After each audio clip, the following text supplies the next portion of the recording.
There is one place in the world I really want to go but never have been able to. Stay tuned to hear where it is.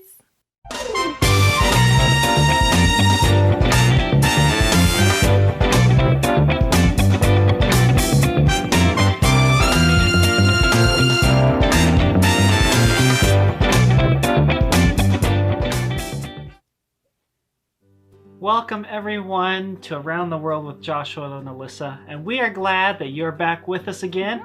We are in a new location. We are still at our house, but this time we are in what we call our lounge in our house. And as time goes on, we are going to add more and more things that give it a traveler's airport feel. So hopefully you'll see those as we go along. So if you're looking for something that is different or new this week, you've already found it. Today, Alyssa is going to tell us about a place that I really, really want to go to, but I've never had the chance to. And so hopefully the next time we talk about it, I'll be telling you about it. But this time, Alyssa is going to share with you about her adventures. And I really hope we get to go back together because I have pictures, but this was before I really knew how to work a camera. So my pictures are okay. They could be a lot better. So just have a good imagination with them. I know that we really would like to go back together sometime so we could see Israel and we could get even better pictures. So we would love to do that. If you want to give us money to help us go on that trip, we wouldn't mind that either.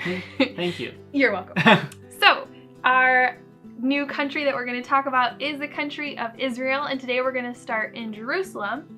And when I went to Israel, this is the first place I started when I went on my tour of Israel, so I thought, oh, well, we'll just start here.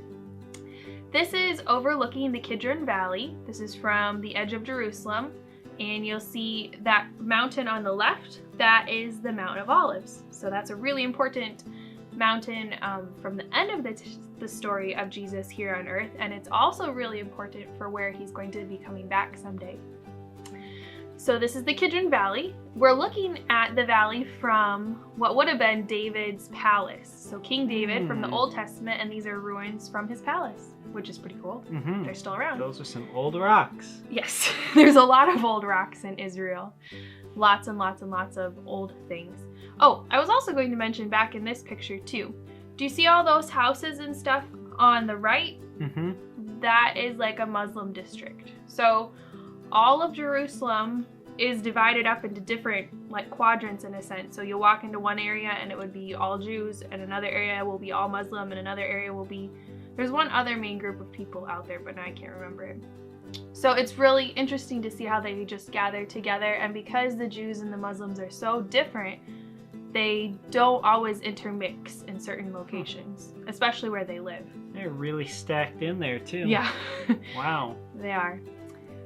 So we're starting here on a tour of Hezekiah's tunnel, and it's a really famous tunnel because it is a way that the people won a battle for the city of Jerusalem by using soldiers in and out of this tunnel, and it saved the day. It's a really cool story. I don't have time to go through the whole story, but we'll do a little mini tour here. We went down a lot of stairs from that left picture, and then it was super dark at points in the tunnel, and you were in water at points of it because it's a way that water travels through in the city, and so different times of the year it's deeper than others, and it got very small when it was in the dark. So like so small you were walking sideways and you kind of kept your hand above your head to make sure, well, I didn't have a problem because I'm short, but the taller people put their hand above their head so they didn't bump their head as they were walking through the dark.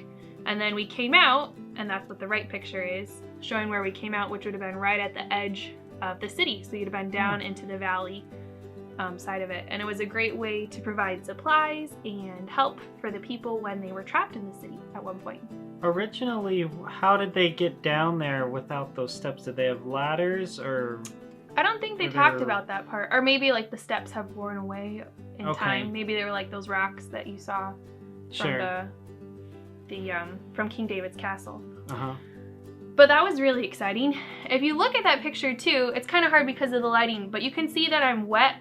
My legs are wet all the way past my knees, like halfway up my leg. My jeans changed color. Moist. It was very chilly and dark and cold in that place. So after we did our tour of Hezekiah's tunnel, we went over to this church, and this was just the start of realizing that the Catholics have tried to take over so many different important sites from the story of Jesus, and they've turned them into churches or shrines in a sense. And this one, we were trying to read the thing above the door, and I was like, oh, it's St. Peter the Chicken. And our guide thought that was really funny because it was really talking about, like, it's St. Peter of the Calling Rooster or something like that. So it's a church commemorating the spot where Peter denied that he knew Jesus. Wow. And church building for that? They build churches for everything. So supposedly this was that spot. And then they thought behind it was probably where Caiaphas's house was.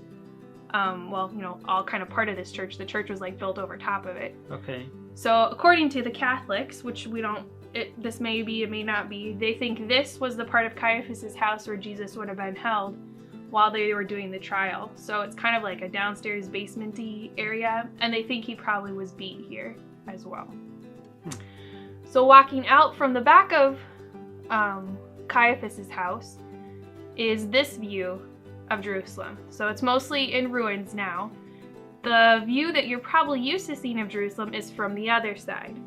So this is just kind of a different perspective of looking at the city. This is probably what you're used to seeing when you see pictures of Jerusalem. Something with that big dome and then that tall spire to the left of it. And we'll talk about this part of Jerusalem a little bit more. But it's kind of interesting to just look at the city from different angles and to see what it looks like and how it's kind of just built up. Mm-hmm. It is on a hill, so they talk about you're going up to Jerusalem because from wherever you are, you have to go up to get to the city. So that's kind of an interesting way to look at the city as well. Wow. So yeah, there's part one of our tour of Israel, the part one of my tour of Israel too. And there's more to it. We went to a lot of places in one day, but I decided that was going to be too much. Mm-hmm. But we're talking about Israel because the story that I want to tell next is about a little boy who was Jewish. Now, it's not exactly a typical missionary story because we're not following the life of a missionary, but this one is a little bit more like Tifam, the first story, where it's a little girl, in this case it's a little boy, and his journey in understanding who the Messiah is and what life was like for Jews. So, sounds good. Yeah, go get a snack. Okay, so here's our new story. It's called Nathan Finds New Life in Jerusalem. And I'm super thankful for my family, my Huang family, because Jennifer helped me find some new stories so that we have lots of new stories to pick from. And this is an older story, but I think it has a lot of really cool things about the Jewish people and just thinking about life from a different way. So we're going to do this story of Nathan. Nathan stood all alone, away from the group of people. They were all talking together at once and laughing and smiling and giving hugs, but he wasn't. He didn't think it was right. Should anybody see a 12-year-old boy cry? He was way too old for that. Nobody should see him cry. Well, he was standing away from the group because his grandparents were getting ready to go back to their home in Israel. They had come to live with Nathan's family for 1 whole year, and now the year was up and they had to go back. And he was really sad to see them go. He didn't know when he'd ever get to see them again. Israel was such a long ways away. So as he stood there, just trying to hold himself together, he thought maybe the whole crowd forgot about him. But his grandfather turned and he saw Nathan standing all by himself and began to walk over to talk to him. Now, Nathan's grandfather is dressed not in a way that we normally see people dressed today. He was dressed in a long black coat, long black pants, black shoes, a white shirt, no necktie, a felt hat, and then he had a long beard and he has these curls by the sides of his face called forelocks. And so this was the way he said that Jews should always dress. And he always told Nathan that this is the way a proper Jew should dress. That didn't make sense to Nathan because that's not how his parents dressed or many of the other people in the United States where he lived, where they dressed. But that's what his grandfather always told him, so he believed him. Well, his grandfather came over and he put his arms around his grandson and he said, Kaddish, why is it that you are not with the rest of the family? Well, Nathan turned and his grandfather saw his face. He said, because I don't think it's right that anyone should see a 12-year-old boy cry. And his grandfather put his arms on Nathan's shoulders. He said, it's okay. It's okay to show that You can cry. It's good to show that you have emotion. It is good for a Jew to cry. It does not show weakness. It shows that you care and it is important. So he cried a little bit with Nathan too. But grandfather said, but I have a secret. Can you keep a secret, Nathan? Nathan said, yeah, of course. I keep lots of secrets. I kept a secret one. No. I don't need to hear about your secrets. I just need to tell you one quickly. So in a year, you are going to become a man and you're going to have your bar mitzvah. So bar mitzvah is like a special ceremony where a boy has to say all of these things that he knows about the Torah, the Old Testament part of the Bible. And then they say when he passes this kind of like this test, then he has become a man. So that's very important to the Jewish people that each boy reaches this age and he has this special ceremony. And so his grandfather said in a year, when Nathan is 13, that's going to be time for his bar mitzvah. And he said, when you have your bar mitzvah, I will be there for it. Nathan said, you're going to come back? You're coming back in a year? No, shh, quiet. Not that I'm coming back in a year. I think you should have your bar mitzvah at the Wailing Wall in Jerusalem. So many other boys go there to have their bar mitzvah, and you should be one of them. The Wailing Wall is a very special place in Jerusalem. I think we're going to talk about it next week, so you'll get to learn a little bit more about it and what the history is behind it. It's very important to the Jewish people. So, his grandfather continued, you need to keep reading your Torah and you need to keep preparing for your bar mitzvah, but I think we will be together when it is time for you to do the ceremony. And then you will study all the things and watch and wait for the time when the Messiah comes. That is why we must be back in Israel. But grandfather, Nathan said, I think I've already heard that the Messiah has come. Don't speak of that anymore, his grandfather said. That's not the truth. Those are lies. Many, many lies. Don't talk of that again. Well, it's time for us to say goodbye, and I'm so glad we got this chance to talk. And then he gave him the one last greeting. He said, Shalom, shalom. So he blew like a kiss on each side of his cheek, and shalom means peace. And it's the greeting for when you meet somebody and when you say goodbye. So, Nathan's grandfather joined his grandmother, and they began walking towards the airplane. Now, this is an older story, so Nathan's family got to get really close to where his grandparents were going to go on the airplane. And they got to wave to them right from the runway. But Nathan's grandmother was dressed very similarly to her grandfather in a plain dress, long dress all the way down to her feet. Her head was covered, she had a little shawl, and she dressed the typical way, she said, of how Jewish women dress. But Nathan didn't have much experience with that.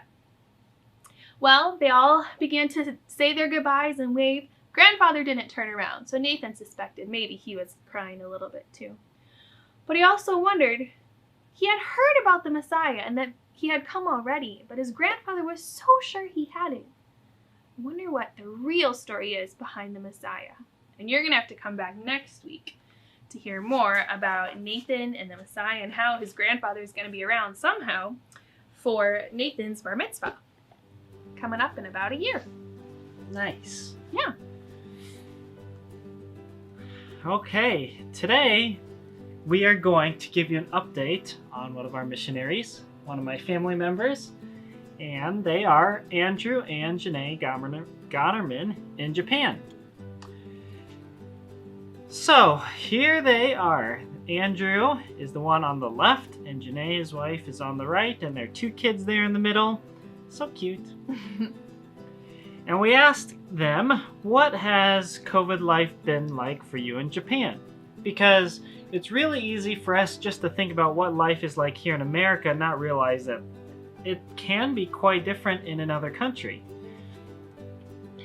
And Andrew said even before COVID, many people wore masks when they were sick or when there was pollen in the air or just because it's cold. Yep. Which I have noticed here, I don't mind wearing my mask when I'm outside going from my car to the store or back because it's warmer. Therefore, almost everyone wears a mask there in Japan. Public transportation has been less busy, but still crowded. Both trains and buses usually have open windows, though, in order to give better ventilation. They recently declared another state of emergency for Tokyo and some other areas of Japan, which means the rules became stricter again. there they are on that'd be a bus, right? It might be a train. I'm not sure. I think it's a train. We asked, what are you allowed to do now with the current restrictions? And he said, currently we have been asked only to go out for essential trips such as the grocery store or the doctor.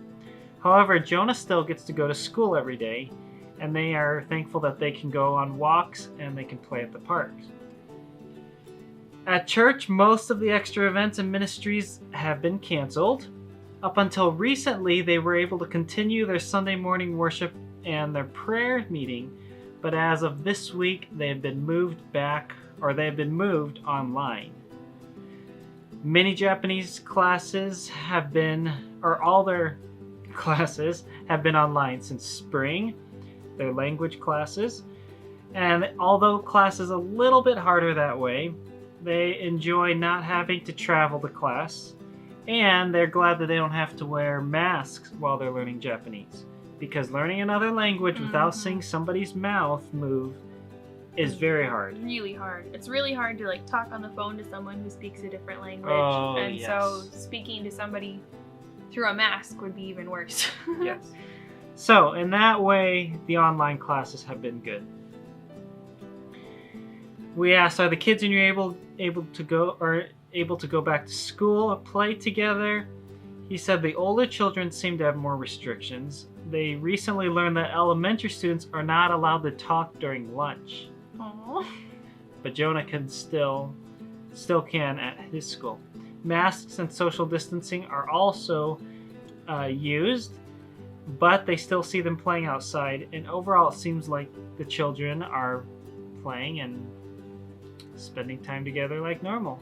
So there you go. There's Jonah wearing his number 18, playing some games. He looks very happy to be outside. Yes.